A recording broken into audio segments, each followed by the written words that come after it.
أكد بالحرف الواحد، واستسمحته في أن أنقل ما صرح به،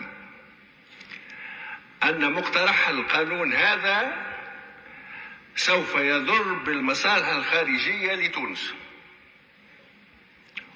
وأن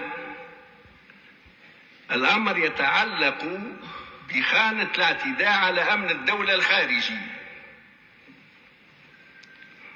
وأن المسألة اتخذت طابعا انتخابيا لا أكثر ولا أقل.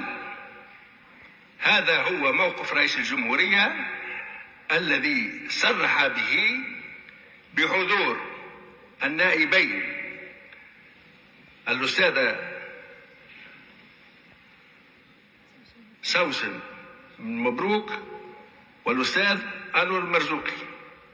ولذلك عهدت نفسي على أني أكون أمينا معكم، وأن ما يهمني هو المصلحة العليا للوطن ومصلحة المسار ومصلحة هذا المجلس، ولكي نتحاشى إدخال البلاد في المجهول.